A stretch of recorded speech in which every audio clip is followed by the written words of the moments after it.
저는 반도체 업황이 상당히 좋아질 거라고 생각을 해요. 우리가 2020년, 21년, 22년 초까지 봤던 그런 삼성전자 대호황기가 저는 2025년에는 분명히 올 수 있을 거라고 보거든요.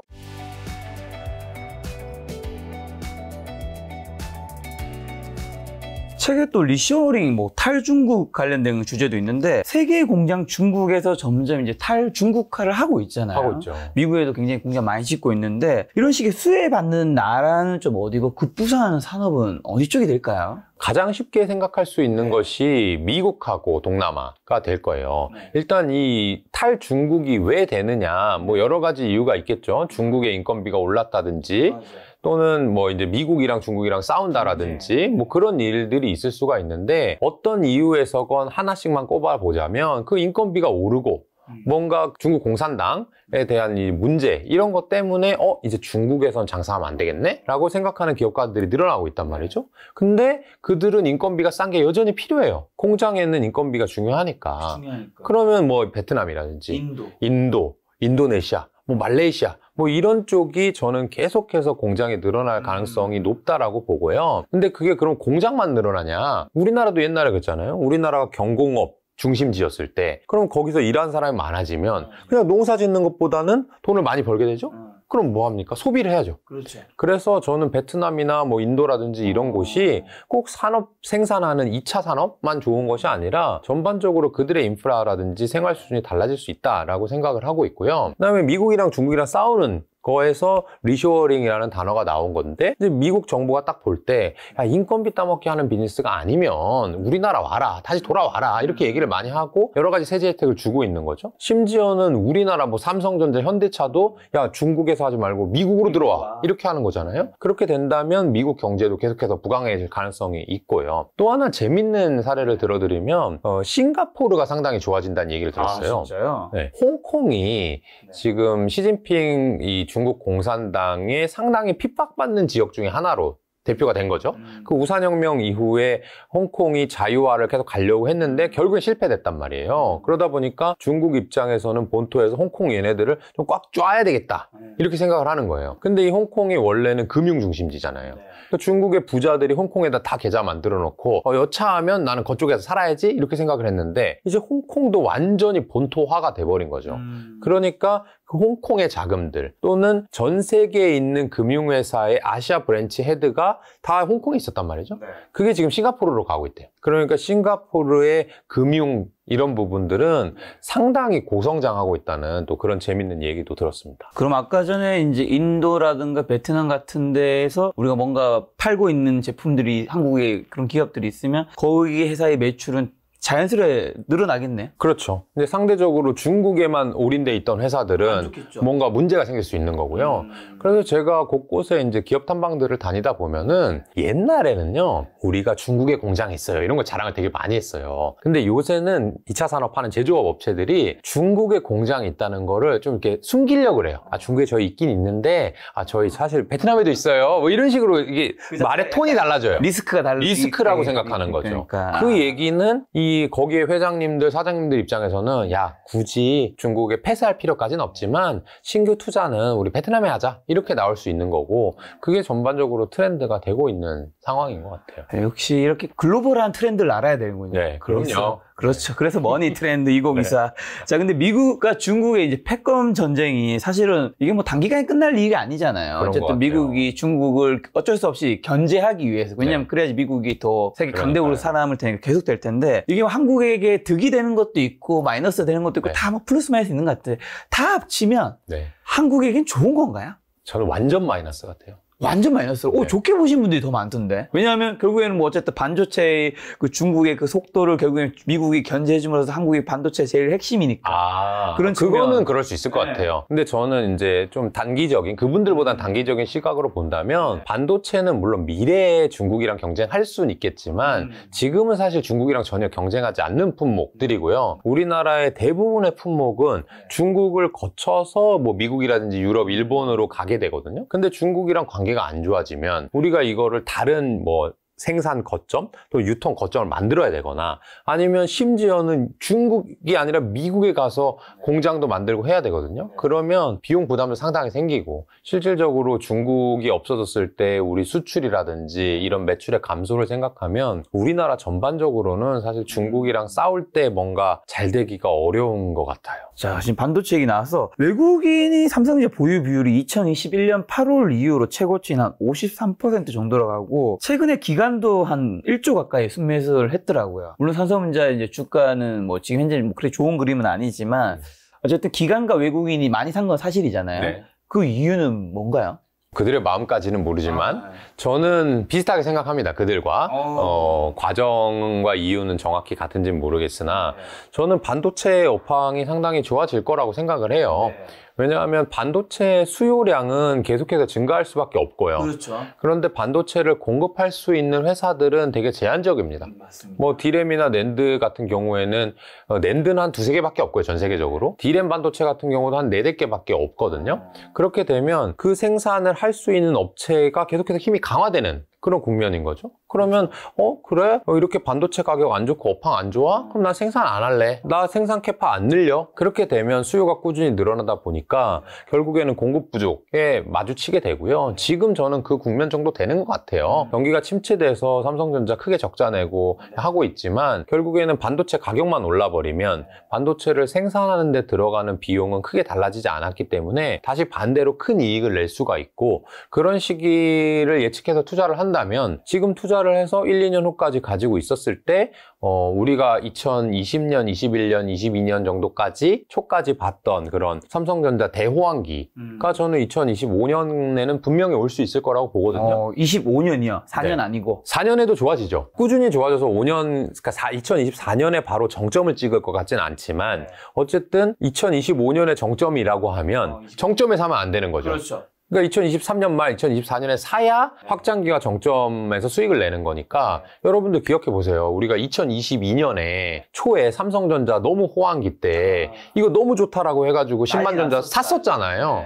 근데 그때가 아쉽게도 정점이었잖아요. 그러니까 돈을 많이 잃었잖아요. 그러니까 우리는 사실 같은 실수를 반복하면 안 되거든요. 투자에서는. 그렇게 된다면 2025가 정점이라고? 그럼 나 2025에 사야지 이게 아니라 그 전에 투자를 해보는 게 좋을 것 같고요. 그거를 아마 이 오래된 기관 투자자분들하고요. 외국인 투자자들은 너무너무 잘 알아요. 이 경기 순환 된 지가 지금 몇 년이고 삼성전자가 디램 반도체를 만든 게 지금 수십 년째인데 당연히 잘 알고 있는 거라고 봅니다. 그럼 늘 이제 대표님 오실 때마다 당연히 이제 중소형주의 주가는 물어볼 수 없기 때문에 시장에 혼란이 줄 수 없어서 이제 대형주는 제가 늘 딱 한두 개만 물어보잖아요. 네네. 언제든지 물어볼 수 있는.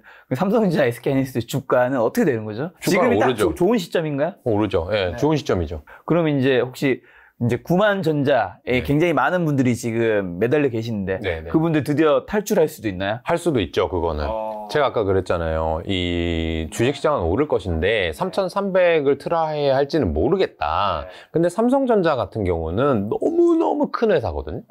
그러니까 삼성전자의 주가는 정말 돈이 많은 연기금이랑 외국인이 좌지우지하게 돼 있어요. 그렇죠. 근데 그 사람들은 삼성전자가 어떻게 움직이는지 정확히 알고 있단 말이죠. 그러니까 대단히 고평가되지도 않고요. 대단히 저평가되지도 않아요. 지금 삼성전자 많이 떨어진 것 같지만 반토막밖에 안 났잖아요. 조금 했던 인터넷 기업 우리 언택트 때 10배 갔다가 막 10분의 1토막 나고 이런 거랑 비교하면 삼성전자는 그렇게 크게 움직이지 않는단 말이죠. 그런 걸로 봤을 때 예전에 9만 전자, 10만 전자 했던 것이 아주 먼 일은 아니다. 그런 것들 충분히 기관 투자자가 트라이 해볼 만한 주가대다. 이렇게 보고 있어요. 그럼 하이닉스는요? 하이닉스 똑같아요. 똑같나요? 하이닉스는 삼성전자가 하는 일 중에 그 일부만 하고 있잖아요. 그러니까 제가 만약에 맞다면 제가 생각한 뷰가 옳다면 삼성전자보다는 하이닉스가 오를 확률이 더 높죠. 그렇죠. 왜냐하면 삼성전자는 하고 있는 일 중에 휴대폰이라든지 가전제품 이런 것들은 상대적으로 가격의 변동성, 제품 가격의 변동성이 덜하고 꾸준히 사야 되는 요새 경기가 침체됐다고 해가지고 신혼부부가 결혼하지 마, 퇴비는 하지 말자. 휴대폰 이제 안 바꿔야겠지 이런 생각 안 한단 말이죠. 그러니까 그거는 상대적으로 변동성이 적은 사업부고요. 삼성전자가 아니라 SK 하이닉스 같은 경우는 반도체 반도체, 변동성이 큰 사업만 하고 있기 때문에 그래서 지금 적자도 많이 내는 거고요. 반대로 흑자도 그러면 폭이 더 커질 수 있어요. 규모는 당연히 삼성전자보다 전대 규모는 작지만 그래서 만약에 제 얘기가 맞다면 삼성전자보다는 SK하이닉스가 주가 수익률 차원에서는 더 좋을 수 있죠. 그런 측면에서 사실 지금 현재 상황에서도 하이닉스가 주가 흐름이 더 좋지 않나요? 더 좋은 거죠. 같이 움직여야 되지만 그 변동폭이 당연히 하이닉스가 반도체 바닥 찍었어? 그러면 삼성전자 사는 것보다 하이닉스 산다고 생각하는 사람들이 더 많거든요. 1분기랑 2분기 실적은 좀 안 좋게 나왔었는데 그렇죠. 3분기 때부터는 그래도 좀 좋아진 흐름들이 더 보일까요? 확실히? 지금 이미 반도체 가격이 올랐어요. 조금 올랐기 때문에 그 실적들이 3분기에는 일부 반영될 거고 지금 올라 있는 반도체 가격이 4분기에는 온전히 반영될 거예요. 다시 떨어지지 않는다면. 그래서 당연히 2분기보다는 3분기, 3분기보다 4분기가 조금씩 나아지는 국면이 나올 겁니다. 자, 반도체가 이렇게 좋다면 사실 수익을 보려면 원래 이제 대형주보다는 중소형주가 훨씬 더 많이 오를 수밖에 없는 그렇죠. 거잖아요. 네. 그럼 만약에 이제 개인 투자 반도체에 투자한다면 좀 어떤 것들에 관심 가지면 좀 좋을까요? 반도체는 크게 보면은 반도체를 직접 만드는 삼성전자나 SK하이닉스와 같은 종합 반도체 업체, IDM이라고 하는 업종이 있고요. 그 다음에 그거를 만들어주게 되는 부품, 소재, 그 다음에 그 삼성전자가 설비 투자를 할 때 필요한 장비 이 정도로 우리나라는 나눠질 수 있을 것 같아요. 나머지 뭐 그래서 소부장이라고 하죠. 네, 그렇죠. 그래서 뭐 팹리스라든지 파운드리 이런 업체들도 있는데 우리나라는 그 비중이 좀 작아서 지금 이렇게 말씀드린 게 제일 클 것 같은데 그럼 생각해 보자고요. 삼성전자 또는 이 SK하이닉스가 오르는 이유, 올라야 되는 이유는 반도체 가격이 올라야 되는 거죠. 그렇죠. 반도체 가격이 오르면 삼성전자는 어떻게 하냐면 생산량을 늘립니다. 그렇죠? 하나 팔 때 10,000원 남다가 하나 팔 때 20,000원 남아? 빨리 생산하자. 이렇게 되잖아요. 그러면 부품이랑 소재가 먼저 들어가죠. 상대적으로. 그러고 나서 꽉 찼어요, 공장이. 공장이 꽉 차면 생산하다 꽉 차면 이제 어떻게 합니까? 공장을 늘려야 되죠. 증설. 그때쯤 되면 증설할 때 필요한 게 장비거든요. 그래서 오른 순서도 그렇게 되겠네요. 순서는 그렇게 될 수밖에 없죠. 이 IDM, 그 다음에 소재랑 부품, 그 다음에 장비, 밸류체인 상으로는 그렇게 돼 있는데 제가 사실 반도체를 지금 투자하고 있지 않기 때문에 그 중에 어떤 게 이미 그걸 반영해서 더 올랐는지 안 올랐는지는 현재는 사실 잘 모르겠습니다. 자, 올해 참 첨단 분야가 굉장히 많은 주목받고 있는 것 같은데 뭐 반도체라든가 AI, 그다음에 최근에 뭐 양자 컴퓨터, 그리고 올 상반기 2차 전지였고 바이오 의약품도 주목받고 있는데 주식시장의 판도도 좀 바뀔까요? 주식시장의 판도는 항상 그러한 첨단 분야에 관심이 많습니다. 주식시장은 부동산이라든지 채권 이런 거에 비하면 이 미래의 일을 예단하고 싶어 하거든요. 근데 나만 열심히 공부해가지고 미래에 이렇게 되겠는데? 미래에 전기차 타겠는데? 미래에 화성 가겠는데? 라고 생각을 해보면 와, 내가 볼 때는 미래가 너무 창창한 거야.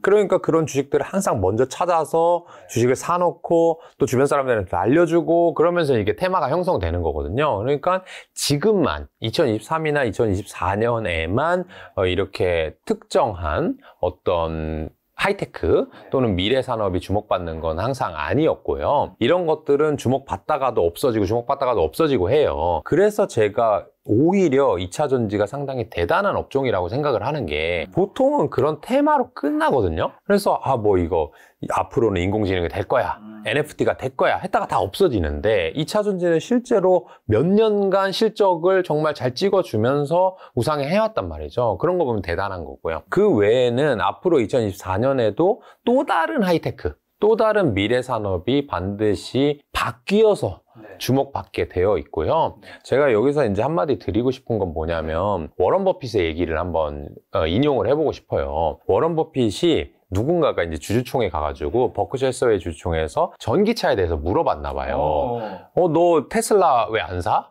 왜 전기차 앞으로 미래일 것 같은데 안 사라고 물어봤나 봐요. 그랬더니 워런 버핏이 뭐라고 했냐면 전기차보다 훨씬 더 미래 산업인 게 있다. 내가 어린 시절에 자동차라는 게 새로 나왔는데 그 전에는 다 마차를 타고 다녔다는 거예요. 그럼 우리가 생각해봐요. 마차에서 자동차로 바뀐 거랑 내연기관에서 전기차로 바뀐 거 둘 중에 하나를 보자면 훨씬 더 큰 변화를 이루는 게 마차에서 자동차로 변한 거잖아요. 그렇죠. 그러면 워런 버핏이 어린 시절에는 야, 자동차라는 게 있는데 이 업종은 진짜 난리 나겠는데? 이렇게 반드시 생각할 사람들이 많았을 거잖아요. 근데 그렇게 생각하는 사람들이 많았던 것처럼 자동차 업체도 미국에만 수만 개가 있었답니다. 상장된 것만 해도 수백 수천 개가 있었대요. 근데 지금 살아남은 미국의 자동차 회사 몇 개냐? 3개라는 거죠. GM, 포드, 크라이슬러. 그 중에 2개는 파산했던 회사다라고 워런 버핏이 얘기를 했어요. 이게 뭘 얘기를 하는 거냐면 미래에 그렇게 될지 안 될지 일단 모르고 마차를 처음 타던 시절에 자동차를 다 타게 될지 몰랐을 거고 그게 혹시 맞다 하더라도 그 중에서 어떤 놈이 정말 수혜를 받을지는 더더욱 모르고 그거를 알아맞혔더라도 그 시간까지 투자를 장기로 하기에는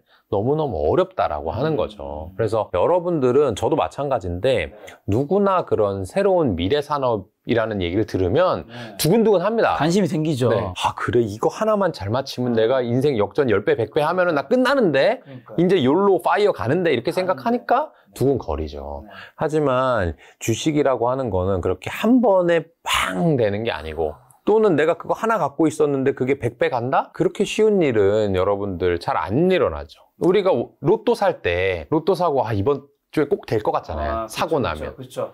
하지만 보통 다 안 됐잖아요. 지금까지 보면. 그런 것처럼 그렇게 쉬운 공짜 점심이 나오는 곳이 아니고 우리가 주식을 할 때는 계속해서 반복적으로 우리가 돌 뒤집기라고 하거든요. 냇가에서 돌 뒤집었는데 가재가 나오나? 안 나오네? 또 뒤집고 또 뒤집고 하다 보면 언젠간 나와요. 그런 것들을 반복해서 하는 사람이 결국에는 이기더라고요. 텐베거 말씀하시니까 제가 이제 김작가 TV 채널을 운영한 지 벌써 5년인데 네. 앞으로도 한 10년 더 하면 나도 그 중에 언젠가 텐베거를 한 번쯤 맞을 수 있을까 그런 막 마음이 들면서 최근에 제가 1화가 이제 제가 가진 저 주식 여러분 수익 별로 안 좋습니다. 특정 종목 하나가 수익이 갑자기 이제 160% 난 거예요. 진짜 날 줄 몰랐죠. 당연히 났는데 그게 또 역사적 신고가야. 그래서 저는 이제 마음속으로 든 생각은 이거 매물대 없다. 이제 간다. 이거 이제 텐베거 팔 사람이 없다. 팔 사람이 없으니까 이거 되게 중요한 거잖아요. 사실 차트적인 부분에서 야 이거 이제 텐베거 갈 때까지 없기는 이거 벨트 깍 붙여봐야 했는데 야 딱 그렇게 생각하고 한 달 만에 이제 80%가 까이더라고요. 지금 그냥 그 종목 이제 한 80% 수익률? 이게 참 텐베거가 나와도 쉽지 않고 나오는 걸 견디기 쉽지 않은데 참 어렵다는 생각이 들더라고요. 근데 저는 그렇게 생각하는 게 김 작가님 이미 텐베거 했잖아요. 뭘요? 구독자로 텐베거 했잖아요. 감사합니다. 그 얼마나 어려웠어요, 사실. 그쵸? 지금이야 뭐 1, 2만 늘어나는 게 아무것도 아닐 수 있지만 근데 그게 예전에는 한 1000명 늘리기도 정말 어려운 때가 있었을 거잖아요. 근데 견뎠더니 이게 쫙 어느 순간 가는 거 아니에요. 지금부터도 10배 가시면 이제 1800만인가요? 그 정도 감은 제가 이제 봤을 때 대한민국 재테크 유튜브의 한계는 한 300만인 거 아니에요? 아니 왜 트렌드 코리아로 가면 안 된다니까요? 제가 영어를 할 생각이 없기 때문에